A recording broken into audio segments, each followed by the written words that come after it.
Damos la bienvenida al siguiente ponente.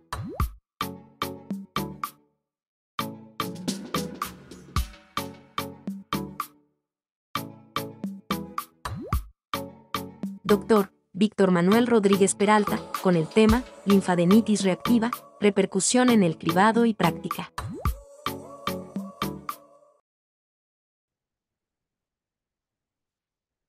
El día de hoy les voy a hablar acerca del tema era COVID, linfadenitis reactiva, repercusión en el cribado y práctica clínica. Vamos a dividir la charla en dos partes. La primera, donde vamos a hablar acerca del cribado, práctica clínica, y la segunda, donde vamos a hablar acerca de la linfadenitis reactiva.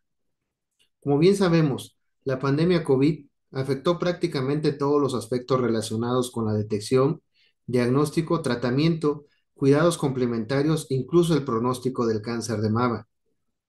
Hubo como consecuencia reducciones significativas en el tamizaje y evidentemente aumentó la interpretación a distancia de los estudios radiológicos con las consecuencias que esto trae. Bien sabemos que muchas veces nosotros debemos estar en contacto directo con nuestras pacientes porque ellas mismas nos pueden aportar datos importantes para la posible interpretación de algún estudio radiológico. En abril del 2020, la Organización Mundial de la Salud adoptó la principal estrategia de prevención, que es el distanciamiento social. En marzo del 2020 también se publican los primeros informes sobre el peligro potencial que corrían los tecnólogos en la toma de mastografías, es decir, la exposición laboral. En un estudio que calificó los riesgos laborales, los tecnólogos fueron de los más altos, seguidos por los ecografistas. Entonces, se optó por la reprogramación en pacientes no urgentes y se retrasaron las pruebas de detección de cáncer de mama. Las recomendaciones que se dieron a partir de entonces fue que las mamografías de detección y resonancias se difirieran de ser posible semanas a meses, mientras el periodo de la pandemia estuviera en altos picos de contagio. Aplazamiento de los casos no altamente sospechosos de cáncer de mama. Los principales objetivos, evidentemente, eran evitar el contagio del personal y preservar los recursos hospitalarios tan importantes en aquellos momentos para la detección y tratamiento del COVID. ¿Qué sabemos o qué sabíamos del cáncer de mama como comorbilidad?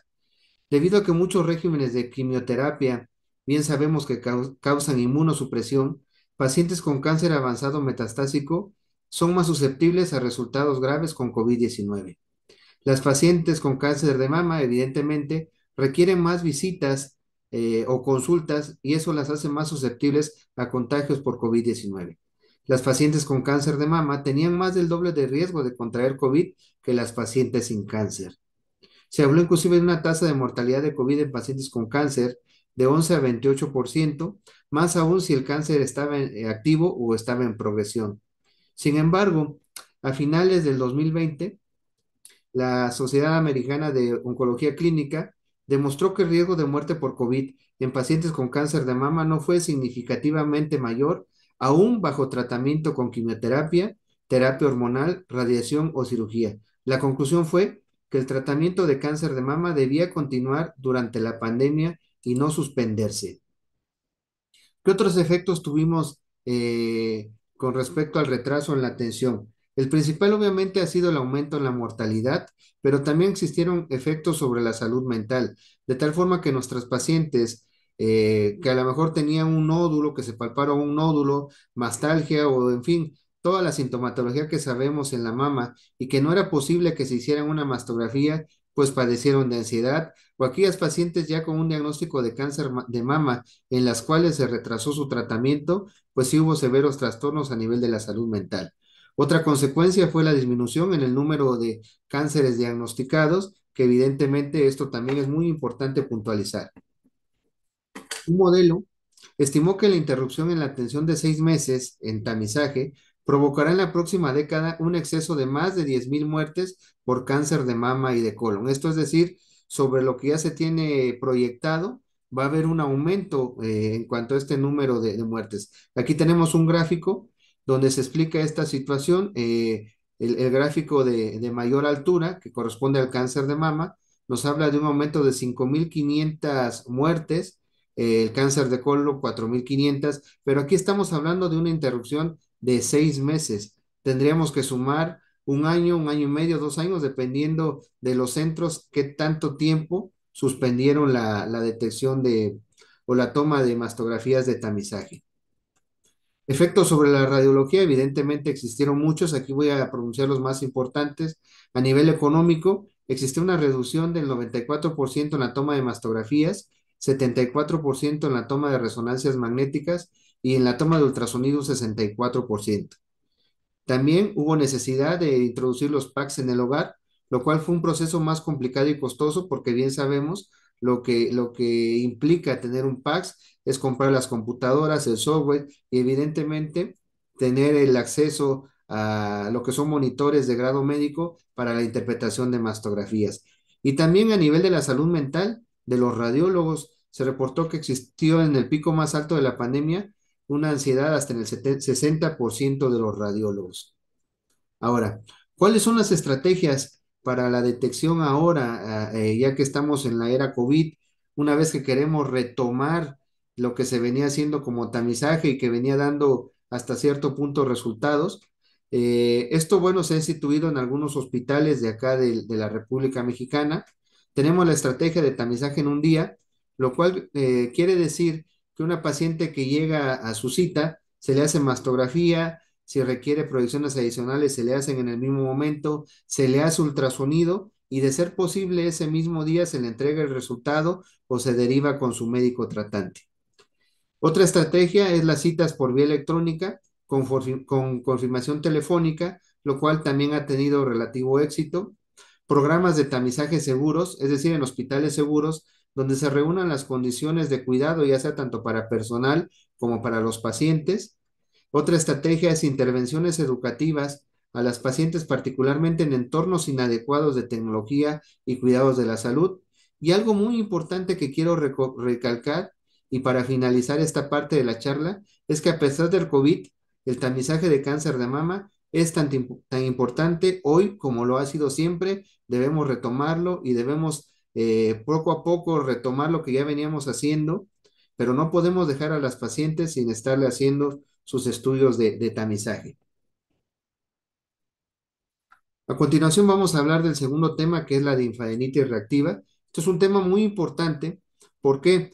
Porque muchas veces al inicio de la pandemia y sobre todo cuando ya se empezó a vacunar, nos llegaban pacientes con axila positiva, positiva para metástasis aparentemente, las biopsiábamos y pues nos salía que era una linfadenitis reactiva a la vacuna. Es decir, como todo lo que fue nuevo con el COVID, también la vacuna y las reacciones que nos dieron al principio, pues las desconocíamos. Entonces es importante repasar este tema. Bien sabemos que la linfadenopatía axilar es causada por la alta inmunogenicidad de las vacunas COVID-2019 y representan un dilema diagnóstico para diferenciar las de adenopatías por causas malignas. La ecografía evidentemente juega un papel fundamental en la evaluación y clasificación de los ganglios linfáticos. Y también es muy, muy importante repasar y comprender la anatomía axilar, así como el drenaje linfático para la evaluación radiológica de la axila. Tenemos aquí en esta diapositiva las causas de la linfadenopatía axilar, que ya sabemos, puede ser unilateral o puede ser bilateral. En el caso de linfadenopatía unilateral, la que más nos preocupa y evidentemente que es la que más hemos estudiado porque pues se relaciona con cáncer de mama, pues es la diseminación axilar del mismo. Pero también tenemos la linfadenopatía reactiva, como puede ser por abscesos mamarios, por mastitis, por ruptura de un implante mamario con migración de la silicona a los ganglios, como puede ser efectivamente la linfadenitis reactiva a una vacunación, tanto por influenza, que también se ha documentado, como por COVID. Y la linfadenopatía axilar bilateral, la cual sabemos tiene dos principales grupos: las causas benignas, que son las enfermedades autoinmunes, como lupus eritematoso sistémico, como artritis reumatoide, las enfermedades granulomatosas, como son la tuberculosis, la sarcoidosis, y las infecciones sistémicas, en este caso, como el VIH o algunas otras enfermedades virales. Y las causas malignas, como el linfoma, el leucemia y las metástasis predominantemente de cáncer de tiroides, pulmón, gastrointestinales, páncreas y ovario. No podemos pasar por alto la anatomía y la vamos a revisar porque es muy importante que nosotros como radiólogos sepamos definir perfectamente bien los niveles ganglionares a nivel de la axila. Sabemos nosotros que tenemos 3 niveles ganglionares, los cuales van a estar dados por la ubicación del pectoral menor, de tal forma que los ganglios que están por fuera del pectoral y hacia abajo son los ganglios del nivel 1, los que están al nivel del pectoral menor son del nivel 2 y los que están superiores e internos al pectoral menor son el nivel 3. Esto es importante también, ¿por qué? Porque el nivel 1, ahí vamos a tener a su vez una división que los va a estar ubicando en ganglios humerales, que es donde van a drenar precisamente la extremidad superior, ganglios subescapulares y los ganglios pectorales, que es donde predominantemente se va a dar el drenaje de toda la glándula mamaria. Una vez que tenemos repasado esto, que es importante porque lo podemos revisar nosotros por ultrasonido, vamos a continuar. Vamos a recordar también las características de los ganglios axilares. En este caso en particular, tenemos 4 características fundamentales que se evalúan en los ganglios.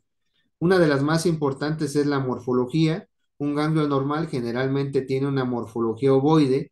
Si esta morfología se pierde y se vuelve redondeada o se vuelve una morfología irregular, ahí ya se consideran características de sospecha. Otro hallazgo más importante, que suele ser de los más precoces o de los que inicialmente se van a alterar, es el grosor de la cortical. Normalmente sabemos que la cortical debe medir 3 milímetros o menos. Cuando tenemos un grosor de cortical de eso, pues hablamos de algo seguramente normal. También es importante la apariencia del hilio. Siempre debe existir un hilio. Este hilio debe ser central, debe ser homogéneo, deben ser sus márgenes bien regulares. Y otro aspecto muy importante es la vascularidad. ¿Por qué es importante la vascularidad? La vascularidad sabemos que normalmente debe ser a nivel iliar. Cuando esta vascularidad se sale y empieza a presentarse a nivel de lo que es la corteza, y más aún si tenemos una corteza muy engrosada, si tenemos un hilio adelgazado y con muescas, evidentemente esta es una enopatía que es sospechosa de ser metastásica. Entonces, debemos también tomar en consideración este aspecto y también tener en cuenta que ninguna de las características como tal nos puede dar un diagnóstico definitivo. Debemos integrar todas las características y de acuerdo a eso ya podemos definir cuándo consideramos un ganglio normal o cuándo lo consideramos sospechoso, más en aquellas pacientes que ya tienen un diagnóstico de cáncer de mama o en aquellas pacientes que las estamos diagnosticando al momento o les estamos detectando un nódulo sospechoso de malignidad. Es importante que desde ese momento nosotros definamos a nivel axilar, a nivel de cadenas ganglionares, como es la cadena mamaria interna, supra e infraclavicular, que no existan ganglios sospechosos de infiltración. Pero también tenemos una clasificación de características morfológicas de la cortical, la cual fue dada por Beatty y colaboradores. Esta es algo muy, desde el punto de vista académico, es muy bueno saberlo. ¿Por qué? Porque evidentemente son características que podemos observarlas con un buen ultrasonido, son características que nos van a orientar hacia cuándo un ganglio es sospechoso, cuándo un ganglio es de características benignas, y para eso nos sirve esta clasificación. Tenemos 6 grandes grupos, empezando con el grupo de la letra A. Hablamos aquí de un ganglio donde la corteza va a ser hiperecoica definida, pues este es un ganglio de características que se consideran normales. El tipo B es una corteza hipoecoica bien definida, menor de 3 milímetros, el hilio está presente. Recordemos que en esta clasificación prácticamente lo que se evalúa es la corteza. El tipo C o tipo 3 es una corteza hipoecoica es uniforme, pero ya aquí ya tiene una alteración, va a ser de 3 milímetros o mayor. El tipo 4 o D, en este caso, es la corteza es hipoecoica, uniformemente lobulada y levemente engrosada, es decir, de más de 3 milímetros, también se considera anormal. El tipo 5, o en este caso la letra E, corresponde a una corteza hipoecoica focalmente lobulada y marcadamente hipoecoico. Esta es una característica muy importante que debemos tomar en cuenta. Y el tipo 6, o en este caso la letra F, es un ganglio completamente hipoecoico sin hilio. Estos dos, pues evidentemente son los de mayor sospecha para considerar los infiltrados. Y bueno, la precisión de esta clasificación es de un 80%.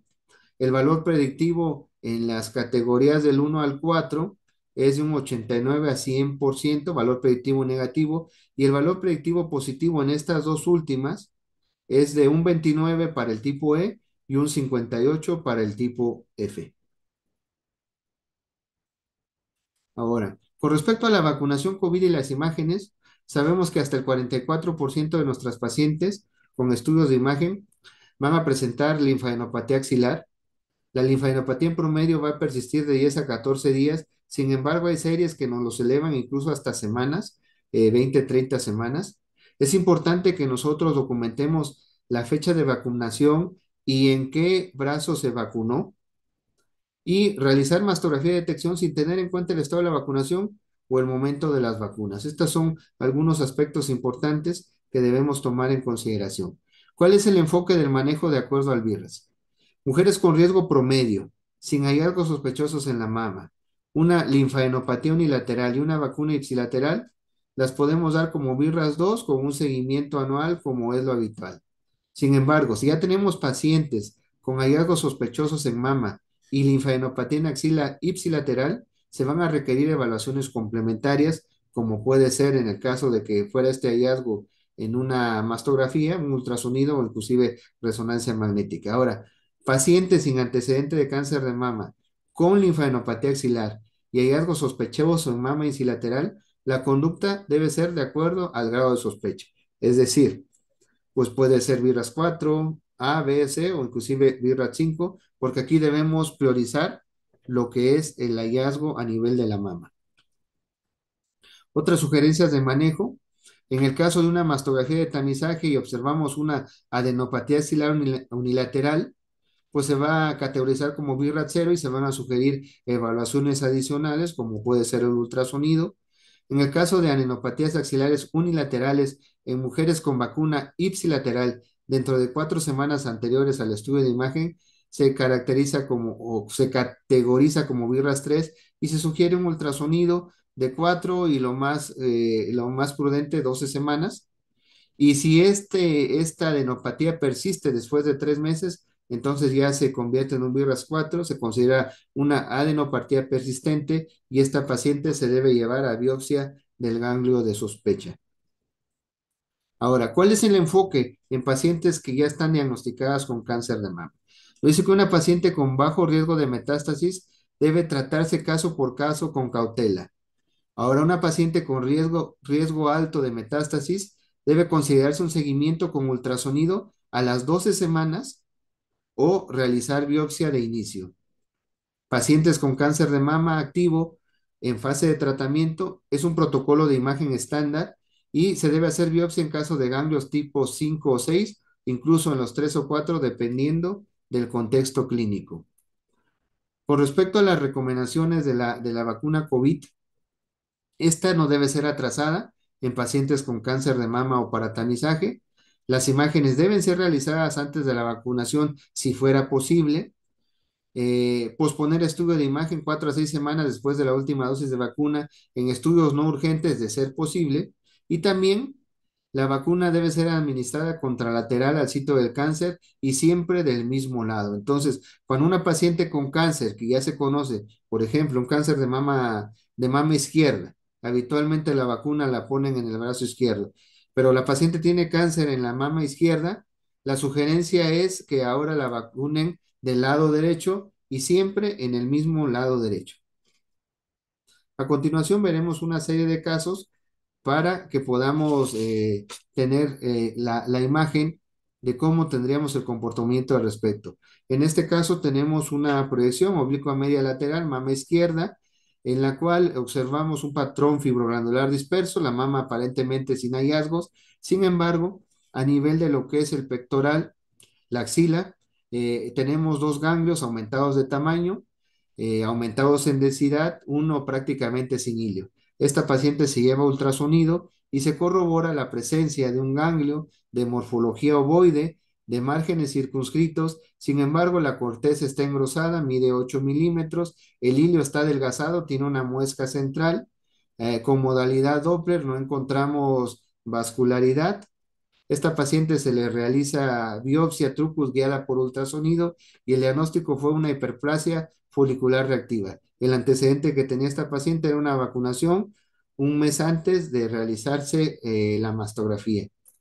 Otro ejemplo, proyecciones de mastografías básicas, craneocaudales y oblicua medias laterales, una mama con patrón tipo C, heterogéneamente denso. A nivel mamario no se definen lesiones como tal, sin embargo, a nivel axilar izquierdo existen múltiples ganglios aumentados de tamaño, algunos aumentados de densidad, sin hilio.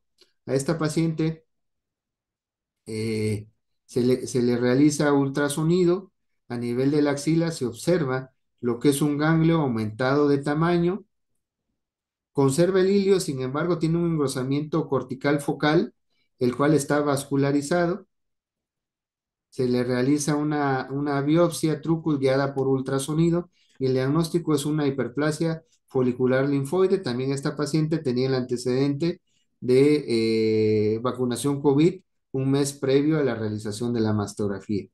Otra alteración que es rara encontrarla, pero sí se han reportado algunos casos, es la mastitis postvacunal.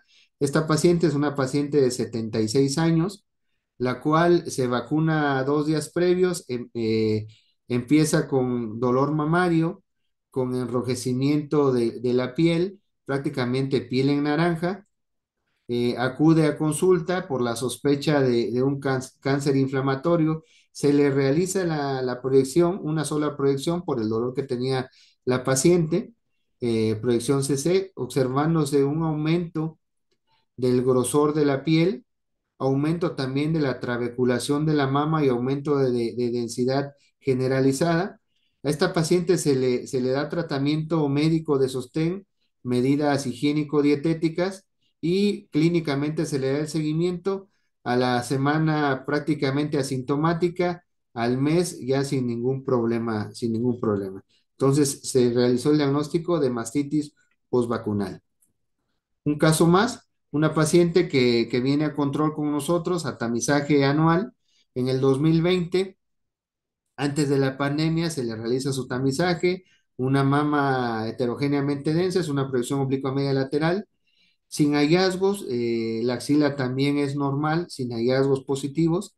Acude en el 2022 y en el 2022 ya observamos dos hallazgos muy importantes. Uno, evidentemente, es la presencia de importantes crecimientos ganglionares a nivel axilar, los cuales ya no tienen hilio, están muy aumentados en densidad. Aquí tenemos un nódulo que, perdón, no lo había mencionado, pero previamente ya se visualizaba un nódulo circunscrito de alta densidad, aparentemente sin modificaciones con respecto al estudio previo.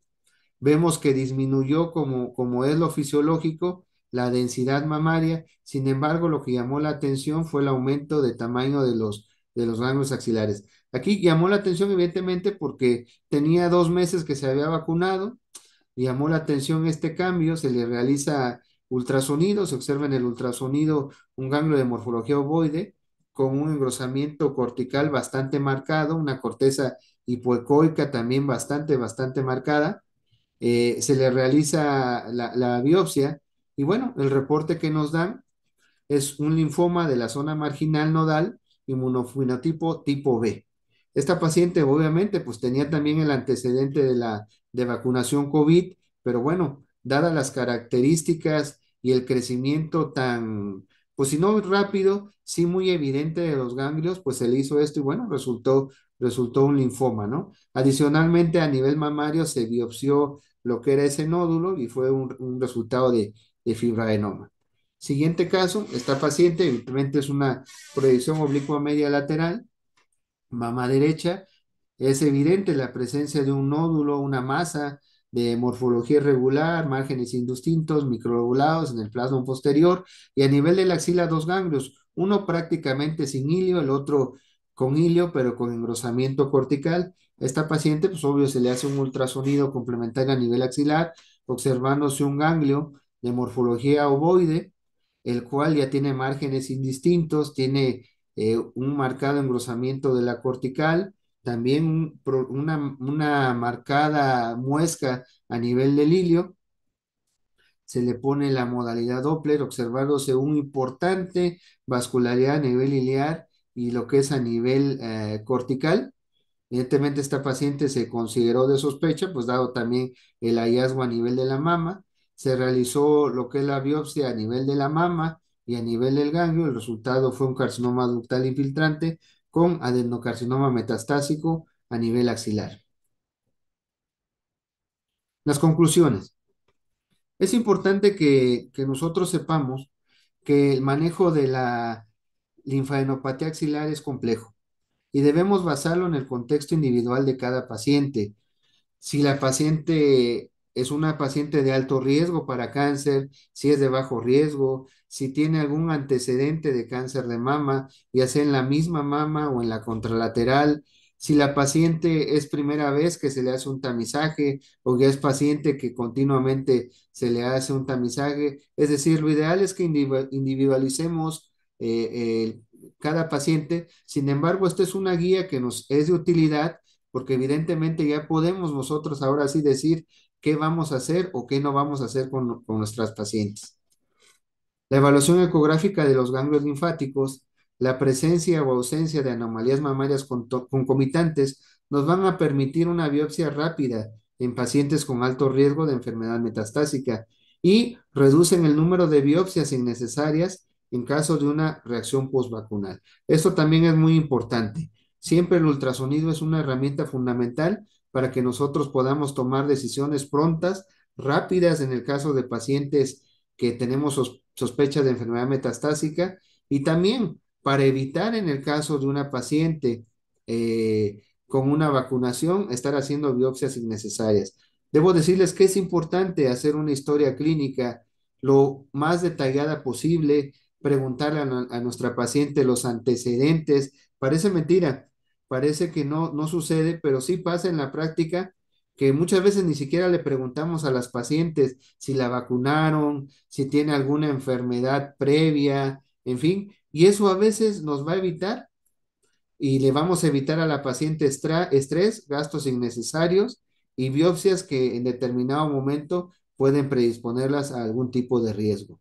Bueno, es todo con la presentación. Les agradezco su atención. Muchas gracias.